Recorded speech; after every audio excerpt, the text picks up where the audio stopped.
नमस्ते दोस्तों, transform talk में आपका फिर से एक बार स्वागत है।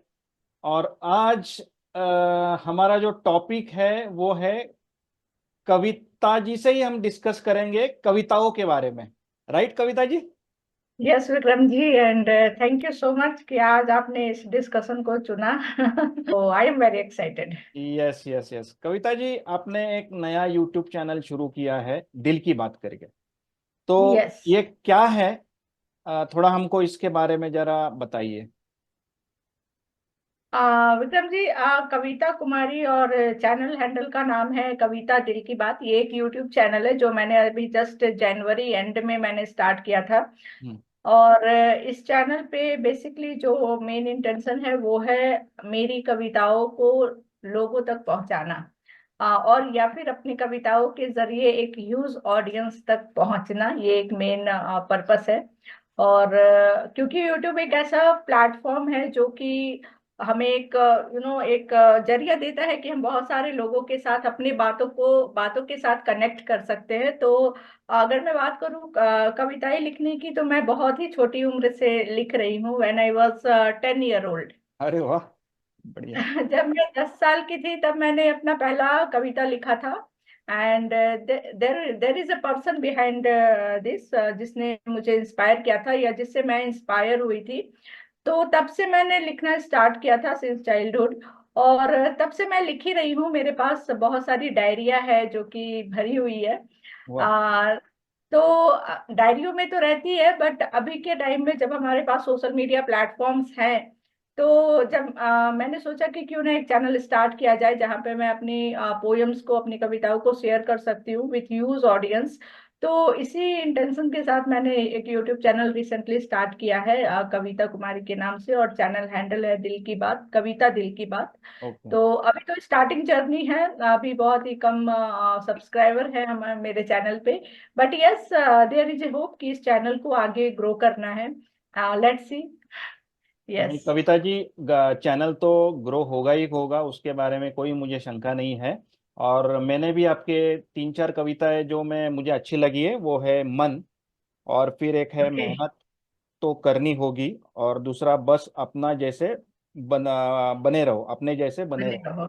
ये जो तीन यस। चार कविताएं मैंने जो मतलब एक दिल को छू गई है। तो ओके। कविताएं बहुत अच्छी है, बहुत अच्छी है, आप लिखते हैं। तो मुझे थैंक एक यू। बताइए, आपने अभी एक बात बताया कि इंस्पिरेशन, किसी ने आपको इंस्पायर किया बचपन में। तो एक दस यस। साल की उम्र में एक तो समझ इतनी होती नहीं है, और फिर वो क्या इंस्पिरेशन मिला आपको कि एक आप कविताएं करना शुरू कर दिए? क्या है मतलब, वो जरा कहानी बताइए ना हमें। यस विक्रम जी, बहुत ही इंटरेस्टिंग स्टोरी है इसके पीछे। और फर्स्ट ऑफ ऑल तो मैं हमेशा ग्रेटफुल हूँ मेरे पेरेंट्स का, जिन्होंने मेरा नाम कविता लिखा अरे वाह। रखा। यस मुझे यस। ऐसा लगता है somewhere that is the impact of my name also. ऐसा मुझे लगता है पर्सनली कि यस मेरे मम्मी पापा ने मेरा नाम कविता लिखा, तो उसका कुछ ना कुछ इम्पैक्ट मेरे ऊपर हुआ है। Yes yes. दूसरा जो मैंने कविता लिखना शुरू किया, उसके पीछे एक बहुत ही छोटी सी अच्छी सी स्टोरी है। जब मैं 10 साल की थी, almost in class fourth standard में, हम्म। तो मैं अपने फ्रेंड्स के घर खेलने जाया करती थी एवरी इवनिंग। हम्म।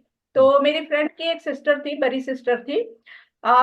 तो मैं हमेशा उसके घर जाती थी। तो वन डे मैंने देखा कि वो अपने बालकनी में बैठ के कुछ लिख रही है इन हर डायरी। हम्म। तो मेरी तो बहुत क्यूरियोसिटी हुई और मैंने उनसे पूछा कि दीदी आप क्या लिख रहे हो अपने डायरी में। एंड शी शोड मी कि मैं कविताएं लिख रही हूँ। और दीदी की तो उम्र कितनी थी? That time she was in college अच्छा। गर्ल। ओके वो ओके। बड़ी थी, हाँ। मेरी फ्रेंड की बड़ी दीदी थी, तो हाँ हाँ। वो कॉलेज में थी। ओके। तो मैंने उससे पूछा कि आप क्या लिख रहे हो। सी सेड कि मैं कविताएं लिख रही हूँ। हम्म। तो मैंने एक दो लाइनें उनकी डायरी में पढ़ी जो वो लिख रही थी, तो मुझे बहुत अच्छा लगा। बहुत ज्यादा मैं समझ नहीं पाई, बट मुझे लाइनें अच्छी लगी। हम्म। तो मैंने जस्ट उनसे पूछा कि कैसे लिखते हो आप, हम्म। अच्छा लग रहा है। तो she said a very beautiful answer कि कविता मैं ना ये दिल से लिखती हूँ। तो आई वॉज मतलब चाइल्ड, तो मेरे को उतना समझ नहीं आया। तो मैं मन में ही सोचने लगी कि ये दिल से कैसे लिखते हैं। मतलब हम लोग तो स्कूल जाते हैं, होमवर्क लिखते हैं, ये दिल से कैसे लिखते हैं। हाँ। तो ये चीजें ना मेरे माइंड में रह गई। तो वापस मैं घर आ गई खेलकर। और लेकिन ये बातें मेरे माइंड में कंटिन्यूअसली चल रही थी कि how she can write like from दिल से हार्ट। कैसे लिख यस सकती है। तो यस ये यस। सवाल था जो मेरे अंदर मतलब कंटिन्यू चल रहे थे। और मैंने उनसे पूछा था कि क्या मैं भी लिख सकती हूँ। सी सेड कि हाँ बिल्कुल तुम भी लिख सकती हो, दिल से सोचना पड़ता है, ऐसा उसने कुछ रिप्लाई दिया मुझे। तो मैंने भी सोचा अच्छा दिल से सोचते हैं, कैसे सोचते हैं दिल से, क्योंकि मैं बहुत छोटी थी तो वो क्यूरोसिटी था मेरे मन में। तो एक दो दिन हो गया and I was continuously thinking on that कि ये दिल से सोच के कैसे कविता करते हैं। तो दो दिन हो गए और वो सवाल मेरे मन में चल ही रहा था। तो जब मैं रात को सो गई, सभी सो गए, तो आफ्टर 2 डेज मुझे नींद ही नहीं आ रही थी। और मैं वही सोच रही थी कि ये कैसे सोचते हैं, क्या सोचते हैं, कैसे लिखते हैं। And suddenly in the midnight मेरे को क्या 4-5 लाइनें आई मेरे दिमाग में।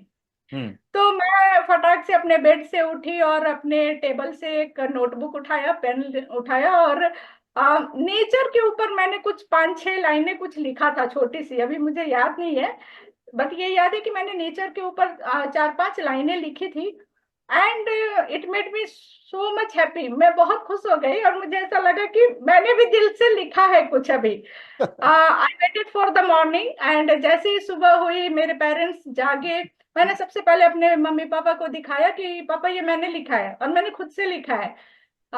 तो मेरे पापा और मम्मी ने मेरे को अप्रिसिएट किया कि ये तो अच्छा है। हम्म। तो मुझे बहुत एनकरेजमेंट मिला। And in the same day जब शाम हुई तो मैं उसी लड़की के पास गई, मतलब अपनी फ्रेंड के घर गई, और मैंने वो दीदी को दिखाया कि can you check my poem, मैंने भी रात को कुछ दिल से लिखा है। एंड उसने भी बहुत अप्रिसिएट किया and she was very happy. तो शी सेड कि कविता ये बहुत अच्छी लाइनें हैं, इसी तरह से लिखते हैं तो you can do like this only. तो उसी दिन से ना वो क्यूरोसिटी मेरे अंदर जाग गई और मुझे अच्छा लगने लगा। तो फिर मैं हमेशा कुछ ना कुछ सोचने लगी, जैसे जब मैं नेचर को देख रही हूँ तो कुछ सोच रही हूँ, लिख रही हूँ। मैं कुछ भी मेरे मन में थॉट्स आ रहे हैं तो मैं 4-5 लाइनें ऐसे मैं अपने होमवर्क के नोटबुक में पीछे लिखती थी। तो ऐसे करते करते ना मैं लिखने लगी और मुझे लगने लगा कि हाँ मैं लिख सकती हूँ। एंड धीरे धीरे मेरे फ्रेंड्स को मैंने दिखाया, मेरे क्लास टीचर को मैंने दिखाया, एवरीबडी अप्रिसिएटेड। क्लास टीचर ने बिलीव नहीं किया, उन्होंने बोला कि नहीं मेरे सामने कुछ लिख कर दिखाओ, आई कांट बिलीव इतनी छोटी उम्र में तुम खुद से लिख कर लाई हो। वन डे उन्होंने भी मुझे 10-15 मिनट का टाइम दिया कि कुछ लिख कर दिखाओ। तो मेरे को याद है मैंने माँ के ऊपर 6-7 लाइनें लिखी थी। सो वाह। दैट वाज माय फोर्थ और फिफ्थ पोयम। तो उनको भी ट्रस्ट आया कि अच्छा इसने खुद से लिखा है। तो सिंस देन तब से वो मेरा पोएट्री का जर्नी स्टार्ट हुआ। और फिर मैं अभी तक जैसे जैसे मैं आगे बढ़ती गई तो मैं वो लिखती चली गई। और ये पोएट्री करना मेरा एक पैशन भी बन गया, हॉबी भी बन गया। और मुझे अच्छा लगता है कि मैं अपने ख्यालों को या फिर अपने थॉट्स को पेन डाउन कर पाती हूँ। तो this is the small beginning of the journey, like कैसे मैंने बढ़िया। शुरुआत किया। तो I am always thankful for that girl. अभी मुझे उनका नाम भी याद नहीं है, बट यस शी उन्होंने इंस्पायर्ड। इंस्पायर किया। Yes yes. कभी कभी लाइफ में ऐसे लोग मिलते हैं जो करेक्ट, हमें इंस्पायर करके चले जाते हैं, और उनका एक करेक्ट, लॉन्ग टर्म इम्पैक्ट होता है हमारे राइट। जिंदगी के तो ऊपर। Right right. अभी मेरे को उनका नाम तक याद नहीं है, I don't know where she is. But yes उन्होंने मेरे लाइफ में एक बहुत ही अच्छी चीजें देकर वो यस। गई, अभी वो यस जहां भी होगी, but I am always thankful. Yes yes yes. बढ़िया तो ये बढ़िया। एक स्टोरी है विक्रम जी। यस। तो कविता जी, तो आज हमको आपको बताना है कि ये दिल से लिखना और ये दिल से सोचना ये कैसा है। अगर किसी को पोएट बनना है तो ये दिल से लिखना और दिल से सोचना कैसा है, ये जरा हमको बताइए ना, ये क्या प्रोसेस होता है। विक्रम जी, मैं दूसरों का नहीं कहूंगी, बट फ्रॉम माय एक्सपीरियंस मैं यही कहूंगी कि पोएट्री करना बहुत लोग करते हैं, डेफिनेटली बहुत लोग करते हैं, और बहुत लोगों की हैबिट होती है, हॉबी होती है लिखना। आई विल ऑलवेज से कि पोएट्री या कुछ भी लिखना जो लोग लिखते हैं, आई थिंक वो अपने इमोशंस को और अपने थॉट्स को बहुत ही क्लैरिटी से वो समझ पाते हैं, तभी वो उन चीजों को पेपर पे लिख पाते हैं। तो मेरा यही मानना है कि जो ये दिल से सोचना जो हम कह रहे हैं, हम्म। तो वहां पे एक प्योरिटी ऑफ थॉट होता है। हम्म। चाहे वो किसी भी चीज से रिलेटेड थॉट हो, लाइफ से रिलेटेड हो, स्ट्रगल से हो या कोई एक्सपीरियंस रिलेटेड चीजें लोग लिखते हैं। तो जो भी जब वो कुछ लिखते हैं और जो हम कहते हैं कि दिल से लिखते हैं या दिल से सोचते हैं, तो वहां पे जो हमारा एक इंटरनल और जो प्योर इमोशंस होता है, जब हम उसको क्लैरिटी से फील कर पाते हैं तभी हम लिख पाते हैं। एंड दैट मुझे ऐसा लगता है कि हर वो इंसान जो लिखता है वो बाय हार्ट बहुत ही प्योर होता है समवेयर। अदरवाइज नहीं लिख सकते हम, चाहे वो कोई भी हो जो भी लिखते हैं, what ever it is, not only poem. अगर कोई कहानियां लिखता बुक है, कोई लिखेंगे, पोएट्री यस लिखते हैं, यस कोई यस। शायरी करते हैं, कोई बुक लिखते हैं, तो डेफिनेटली जो उनका एक्सपीरियंस होता है, थॉट्स होते हैं, इमोशंस होते हैं, वो बहुत ही क्लियर विजुअलाइज्ड होता है, तभी वो उसको पेन डाउन कर पाते हैं। तो और ऐसे ही मैं आपका प्रोसेस कैसा होता है? मतलब आप डेली करते हो या कैसा? मतलब आप कब बैठते हो, कब करते हो, क्या प्रोसेस है एक्चुअल आपकी कविता करने का? तो मेरा विक्रम जी, अगर मैं फ्रैंकली और बहुत ही सच बताऊं तो मेरा कोई प्रोसेस नहीं है कविताएं लिखने का। ओके। मेरा प्रोसेस ये है कि जैसे हम सबके मन में ख्यालें आती रहती है, बहुत सारी चीजें मन में चलते रहते हैं। कभी हम खुश होते हैं, दुखी होते हैं, कभी किसी से इंस्पायर्ड होते हैं, कुछ एक्सपीरियंस करते हैं। तो मेरा ऐसा है कि मेरे पास हमेशा ऐसे डायरी होती है, एक भर गया तो मैंने दूसरे ले ली। और ऐसा होता है कि मैं कभी भी एक रूटीन में नहीं लिखती। I okay. Don't have any routine for writing, कोई रूटीन नहीं है मेरा, या कोई शेड्यूल प्रोसेस नहीं फिक्स है। ओके। इस टाइम में मुझे लिखना है। मेरा ऐसा होता है कि कहीं भी कभी भी चलते फिरते, या फिर मैं सोई हूँ आज, मतलब बेड पे हूँ बट नींद नहीं आ रही, या फिर मैं बैठी हूँ, तो कभी भी मेरे मन में वो थॉट्स आते हैं। ओके। ओके। और जब वो थॉट्स एक एक सीरीज में आते हैं या फिर एक रिदम में आते हैं, तो मैं बस अपना वो डायरी और पेन उठाती हूँ और मैं लिख लेती हूँ। So okay. This is my process. तो कोई रूटीन फिक्स नहीं है, कोई शेड्यूल फिक्स नहीं है कि मेरा टाइम टेबल है, या फिर कोई थीम फिक्स नहीं होता है कि मुझे आज इस पे लिखना है। तो ओके। वो सडन थॉट्स होते हैं, जो कि एक या तो एक्सपीरियंस बेस्ड होते हैं या फिर इमोशंस होते हैं कभी किसी टाइम पे। तो वो मेरे माइंड में आते हैं और उसको मैं पेन डाउन कर लेती हूँ। तो पहले के टाइम में मेरे पास हमेशा एक डायरी हमेशा हुआ करती थी, चाहे मैं कहीं भी जाती हूँ तो भी एक छोटी सी डायरी हुआ करती थी। अभी तो आई यूज मोबाइल ऐप, क्योंकि मोबाइल ऐप में बहुत सारे ऐप है जो कि राइटिंग ऐप के लिए यूज ओके। करते हैं। ओके। तो अभी हमारे पास हर टाइम मोबाइल रहता है। तो जब भी मेरे मन में वो थॉट्स आते हैं in the form of poems and all, तो अपने मोबाइल में मैं उसी वक्त I leave all the work for that time, और मैं 5 मिनट का टाइम निकाल के उसी टाइम लिख लेती हूँ। क्योंकि अगर वो उस टाइम में नहीं लिखा ना, तो आफ्टर 10-15 मिनट मैं खुद भूल जाती भूल हूँ। जाते हैं, यस तो यस। ऐसा होता है, तो वो सडन वो थॉट्स होते हैं जो सडन स्पार्क होता है जो आता है। Yes yes yes yes yes yes. Poetic form में आते हैं। चाहे वो एक्सपीरियंस बेस्ड हो, इमोशंस हो, या कुछ देखा तो कुछ लिखने का मन किया, किसी से मिला तो कुछ लिखने का मन किया, तो वो अभी तो मैं फोन यूज करती हूँ, फोन के ऐप में मैं लिख लेती हूँ। इससे ओके। पहले मेरे पास डायरी होती थी, तो मैं डायरी में ऑन द स्पॉट लिख लेती लिख थी। लेते थे। Okay. This is the process कि मेरा चलता है, इसलिए मुझे मेरे पोएम्स याद नहीं रहते। Yes yes. और कविता जी, तो आपने एक बताया कि आपके कोई फिक्स थीम भी नहीं है, लेकिन जब मैं आपके यूट्यूब चैनल से जब देखता हूँ तो उसके अंदर है ना, मेजोरिटी मुझे एक इंस्पायरिंग थीम और दूसरा एक यस वुमन और लव रिलेटेड थीम उसके अंदर मुझे ज्यादातर दिखाई यस देती है। तो आप करेक्ट। ऐसा कुछ डिसाइड करके लिखती है कि क्या? मतलब कुछ थीम है क्या? आप मतलब कुछ थीम सोच के, मन में सोच के आप करती है, या जो आता है वही आप करते हैं? कैसा है?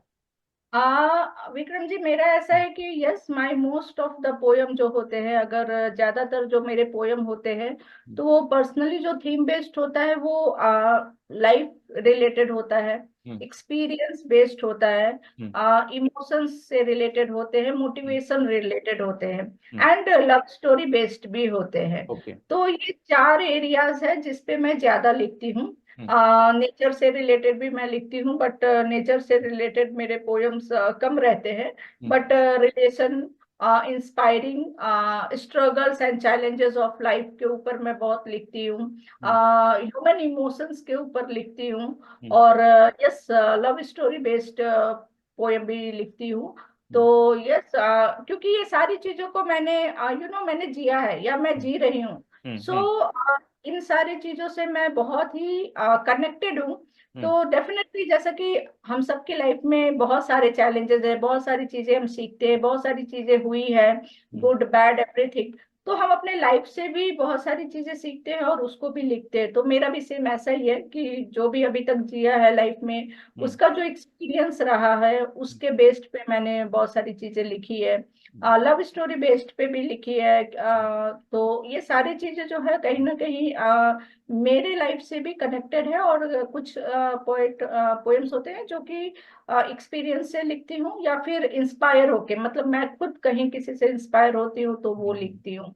ऐसा है। तो बेसिकली इंस्पायरिंग मोटिवेशनल होते हैं और लाइफ से रिलेटेड होते हैं, लाइफ लर्निंग से रिलेटेड होते हैं, लव स्टोरी बेस्ड होते हैं। तो बेसिकली यही होता है। मैं पॉलिटिक्स पे नहीं लिखती, मैं ह्यूमन जैसे कि एक्सप्लॉयटेशन या फिर नेगेटिव थॉट्स पे मैं नहीं लिखती। या यस फिर यस। जो एक होते हैं, अ, एक होता है मैं लोग वही आपको पूछना चाहता था कि बहुत सारे कविताएं लोग वो गम भरे नगमे भी लिखते हैं। कम भरे हाँ, लिखते, तो मैं वो नहीं नहीं है लिखती। आपके अंदर, वो नहीं होता नहीं, है, वो एक अच्छी। हाँ मेरे यस यस। लव स्टोरी हाँ। वाले भी जो पोएम है दैट इज लाइक इंस्पायरिंग ही होते हैं वो। यस इंस्पायरिंग ये होते हैं यस वो, that will spread smile, that will yes not give yes you tears. Yes yes yes तो यस। ऐसा है मेरा।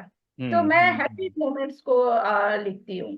तो तो अच्छा, आपने जवाब दे दिया जो मुझे पूछना था। गम भरे नगमे नहीं होते हैं, और वो अपने नहीं, सही से मेरी सही से कविताओं सही में से। कम यस भरे लग में नहीं यस होते हैं, यस होने यस। वाले नहीं होते हैं, डिमोटिवेटिंग एंड निगेटिव थॉट्स नहीं होते हैं। Perfect perfect. कविता जी, और एक चीज है ये शेरो शायरी, या क्या बोलते हैं, गजल्स, ये कुछ पोएम जो होते हैं, कविताएं होते हैं, उससे कुछ डिफरेंट होते हैं या वो एक ही होते हैं सब? आ, गजल्स एंड शेरो शेरो शायरी शायरी, और हाँ। पोएम जैसे कि बहुत ज्यादा तो नहीं पता, बट यस इतना कह सकते हैं कि जो कविताएं होती है वो हमेशा एक लॉन्ग फॉर्मेट में होती है। ओके। कविताएं भी वही है जब हम अपने इमोशंस को शब्दों के द्वारा लोगों तक लेके आते हैं। हम्म गजल भी वही है जब हम इमोशंस को लोगों तक पहुंचाते हैं शब्दों के थ्रू। हम्म शेरो हम्म शायरी भी वही है। हम्म हर चीज में हम कहीं ना कहीं अपने इमोशन और एक्सपीरियंस को ही शेयर करते हम्म हैं। डिफरेंस ये हो जाता है कि जो शायरी होती है ना वो हमेशा शॉर्ट होती है, मतलब hmm 2 line 4 line, max to max 4 line hmm या 2 लाइन की होती है। हम्म, गजल भी जो होते हैं वो लॉन्ग फॉर्मेट में होते हैं, बट गजल जो होते हैं बेसिकली वो that will come in the Urdu format. हाँ यस। ज्यादातर जो गजल होते हम्म हैं, because this is the word जो उर्दू से आया है, तो हम्म जितने भी हम गजल सुनेंगे तो उसमें हम देखते हैं कि उर्दू वर्ड्स के ज्यादा यूज होते हैं। ओके। और जो होता है गजल में क्या होता है कि ज्यादातर वो दो दो दो लाइनों का एक कपल ऑफ लाइन, जो दो दो हाँ लाइन है ना पेयर में, यस यस उसके यस। जो लास्ट वर्ड होते हैं ना वो कनेक्टेड होते हैं। Okay like okay. जो उसका लास्ट होता है, जो सेंटेंस के जो लास्ट वर्ड होते हैं वो कनेक्टेड होते हैं, वो मिलते जुलते होते हैं। अच्छा, तो रिदमिक वो होता है वो। एक, हाँ रिदमिक होते हैं। ओके। और शायरी भी जो होती है वो भी वैसे ही होते हैं, जहाँ पे एक सेंटेंस दूसरे सेंटेंस से बिल्कुल मैच करते हैं, रिदम में आते हैं। बट वो शॉर्ट होते हैं, शायरी कभी भी 10 लाइनों की नहीं होती। मैक्स टू मैक्स 2 लाइन 4 लाइनें हो गई। और बहुत ही छोटी पंक्तियों में हम जब अपने इमोशंस को बताते हैं तो वो शायरी फॉर्मेट में हो गया।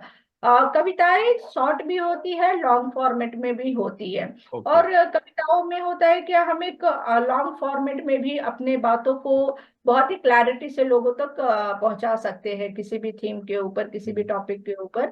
और कविताओं में ये जरूरी नहीं होता कि हर लाइन का जो एंड हो वो अपने नेक्स्ट लाइन से मैच होता हो, वो अनमैचेबल भी होते हैं हो सकता है। एंड लॉन्ग फॉर्मेट में होते हैं। Okay okay. तो ऐसा होता है। और जो कविताएं होती है ज्यादातर वो हिंदी, प्योर हिंदी में ज्यादा लोग लिखते हैं, या फिर इंग्लिश में लिखते हैं, या फिर लोग अपनी भाषा में भी लिखते हैं। लेकिन गजल जो होता है, गजल भी जनरली नो की ghazal means some Urdu formation of words. तो ऐसा होता है। और वो दो दो लाइनों का एक कॉम्बिनेशन यस होता है जो यस यस। गजल होता है। लॉन्ग फॉर्मेट में होते हैं बट दो दो लाइनों का वो कॉम्बिनेशन होता है, सेम इन द शायरी। तो ओवरऑल देखा जाए तो हर कोई हर कुछ कविता के फॉर्मेट में ही है, बट उसका जो एक उसका जो डिजाइन, स्ट्रक्चर के हिसाब से वो हाँ, ये होता है। स्ट्रक्चर ऑफ सेंटेंस है ना, वो डिफरेंट होता है। Okay okay. कहते हैं वही चीजें हैं, मतलब कम शब्दों में ज्यादा बातें कहना ही कविता होता है, या फिर शायरी या गजल ये यस होता है। यस। तो आई थिंक यही मेजर डिफरेंस है। बढ़िया बढ़िया कविता जी। और एक चीज मुझे पूछना है, अभी सपोज हमारे कोई व्यूवर्स हो या अभी खुद में ही एक अगर है, अगर हमें हम्म। कविताएं करनी है और हमें हमारे यूट्यूब चैनल बनाना है, तो आप क्या गाइड करेंगे, कैसा करना चाहिए और कैसे बनाना चाहिए हमें? यस, अगर आपने अभी तक नहीं लिखा है, हम्म, और आप फिर भी चाहते हो कि आपको लिखना चाहिए, हम्म, तो फर्स्ट ऑफ ऑल आपको एक अपने आप को समझना होगा कि क्या वो चीजें हैं जिसको मैं अच्छे से एक्सप्लेन कर सकता हूँ, या फिर मैं अच्छे से एलिब्रेट कर सकता हूँ, या जो मेरे मन से बहुत कनेक्टेड है और उसको मैं फील कर सकता हूँ। हम्म, दैट इज वेरी इंपॉर्टेंट। कविताएं करना वही करेगा जो किसी चीज को फील कर पा रहा है, हम्म, देन ओनली उस फीलिंग को वो वर्ड्स में कन्वर्ट कर सकता है। तो अगर कोई पर्सन है जिसने आज तक नहीं लिखा है, then they want to write, hmm, तो उनको सबसे पहले समझना होगा कि क्या वो चीजें हैं जिसको वो बहुत ही क्लैरिटी से फील कर सकता है, जो बहुत ही इमोशनली कनेक्टेड है। तो फिर उस चीजों से रिलेटेड, जैसा कि मैंने कहा, स्टार्टिंग दो चार लाइनें लिखे, हम्म, और वो जैसी भी है उसको आप लिखें, और उसको फिर प्रैक्टिस में लाए।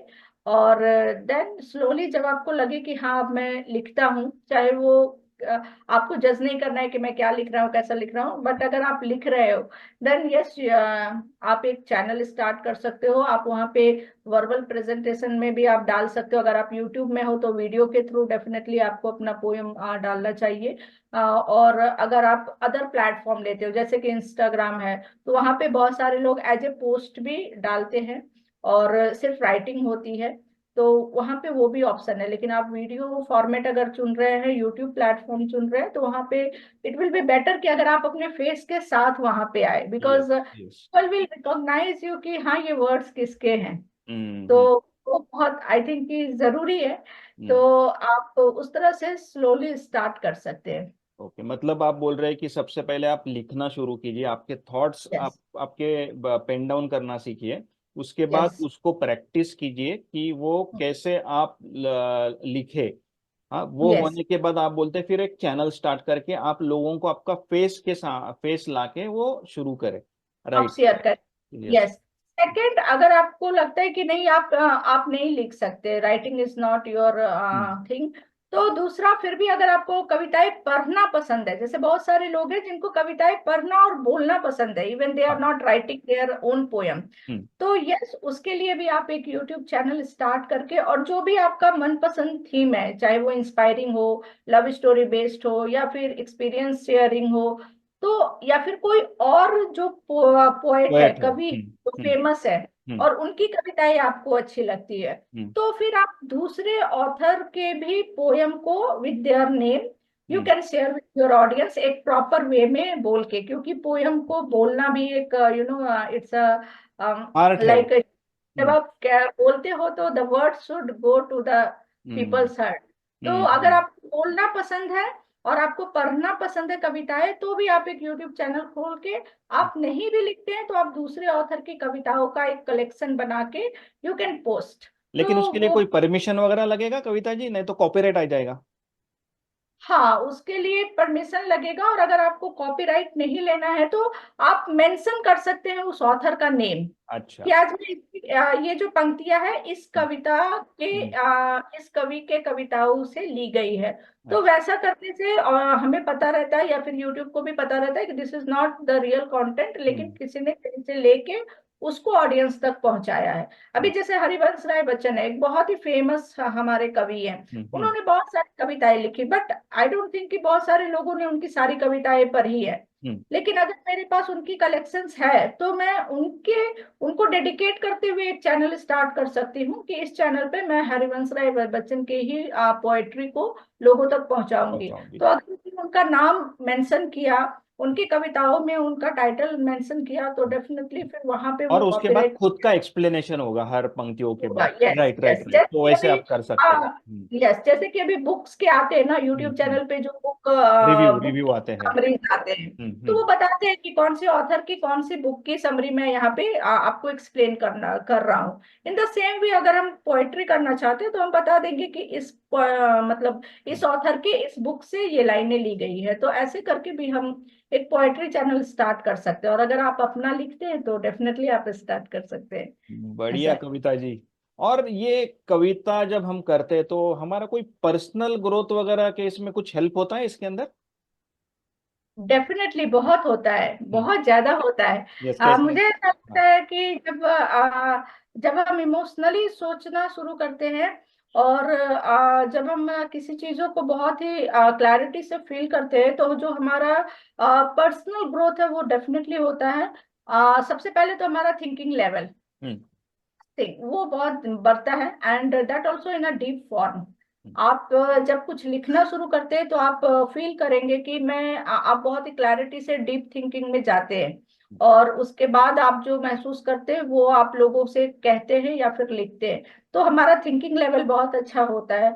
सेकंड, हमारा इमेजिनेशन, ओके। क्योंकि बहुत सारी कविताएं होती है जो कि कहीं कुछ नहीं हुआ है, बट फिर भी वो इमेजिनेशन से वो वर्ड्स आए हैं।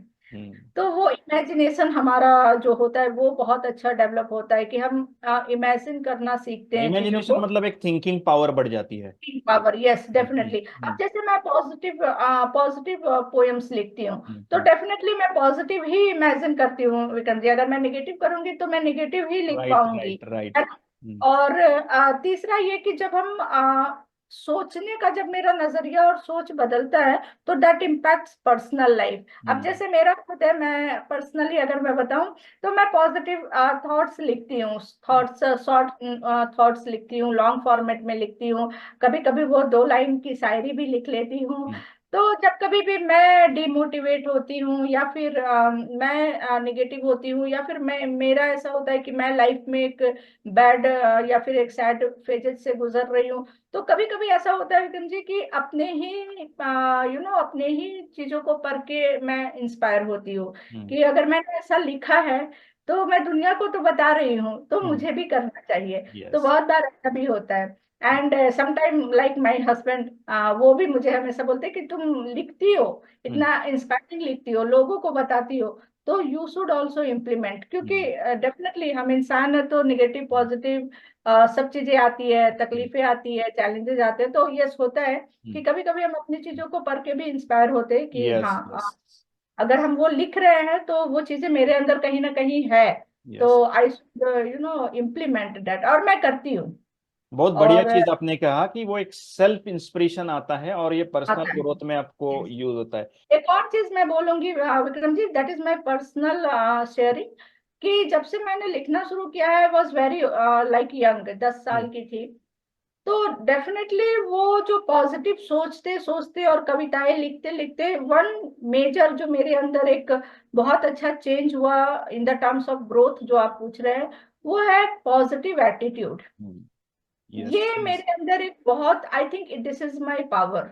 Right right. ऐसा नहीं है मैं निगेटिव नहीं होती, मैं भी निगेटिव होती हूँ, दुखी होती हूँ, परेशान भी होती हूँ, but I have that ability कि मैं अपने आप को फिर मतलब एक निगेटिव जोन मेजोरिटी ऑफ से द टाइम हटा आप, पाती हूँ। यस, आप हाँ, पॉजिटिव रहते हैं और अगर नेगेटिव भी होते तो आप यस, पॉजिटिव में कन्वर्ट हो आ जाती जाते हैं। हूँ जल्दी। यस, यस, राइट राइट क्योंकि राइट। मैं कितना भी डिप्रेस हूँ या दुखी हूँ या बहुत हार्ड टाइम से भी गुजर रही हूँ, 2 चीजें मेरे अंदर हमेशा रहती है। एक तो होप, और दूसरा एक पॉजिटिविटी, कि नहीं ठीक है, अभी जो है that is not permanent and it will change. Yes. ये जो एक थॉट है, that is the positive attitude, और वो I think it's a blessing कि मैं ऐसा सोचती हूँ। और बहुत लोग मुझे बोलते भी है, बिकॉज मैं अपने पोएम्स को अदर प्लेटफॉर्म पे भी शेयर करते रहती हूँ, जैसे व्हाट्सएप पे करती हूँ, इंस्टाग्राम पे करती हूँ। जो मेरे क्लोज फ्रेंड्स हैं, फैमिली रिलेटिव्स हैं, उनको पता है कि मैं लिखती हूँ।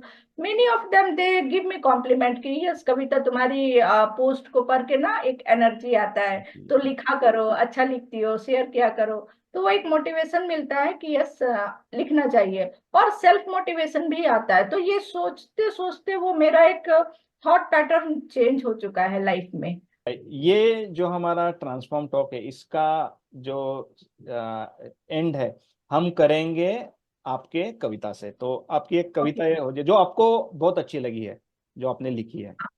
ओके, वैसे तो बहुत सारे हैं विक्रम जी, बट अभी मेरे सामने जो डायरी है उसमें एक है, छोटी सी है, ऑलरेडी मैंने पोस्ट किया है अपने चैनल पे। ओके। तो वही मैं यहाँ पे बोलूंगी। That is related to like कि we should never give up. ये इस टॉपिक पे मैंने लिखा है कि हमें कभी भी लाइफ में गिव अप नहीं करना चाहिए, और अपने होप को बना के रखना चाहिए। उसी पे मैंने कुछ लाइनें लिखी है कि आ, तुम चलो रास्ते बन जाएंगे, तुम चलो रास्ते बन जाएंगे, सब्र रखो मंजिल मिल जाएंगे। तुम अकेले नहीं हो जिसके हिस्से मुश्किलें हैं, तुम अकेले नहीं हो जिसके हिस्से मुश्किलें हैं, आगे बढ़ो तो सब सुलझ जाएंगे। कहाँ जिंदगी बिन मेहनत के कुछ देती है, कहाँ जिंदगी बिन मेहनत के कुछ देती है, तुम भी करो तो सब संवर जाएंगे। खुद को काबिल इस कदर बनाओ कि जो भी चाहा है सब मिल जाएंगे, खुद को काबिल इस तरह बनाओ कि जो भी चाहा है सब मिल जाएंगे। न हौसला कम रखो न उम्मीद छोड़ना, न हौसला कम रखो न उम्मीद छोड़ना, फिर तेरे दिन भी बदल जाएंगे। इस जिंदगी की खासियत यही है, इस जिंदगी की खासियत यही है कि जो हार ना माना वही जीत कर जाएंगे, जो हार ना माना वही जीत कर जाएंगे। वाह तो वाह। और हम आप ये भी आपको विश करते हैं कि आप ऐसे ही कविताएं लिखती जाए और हमें इंस्पायर करती जाए। तो thank you. Thank you Kavita ji. और हम दर्शकों से उम्मीद करते हैं कि वो हमारे चैनल को सब्सक्राइब करे, लाइक करे, और उनको ये आज का एपिसोड कैसा लगे वो कमेंट करे। Thank you very much. Thank you Vikram ji, thank you so much.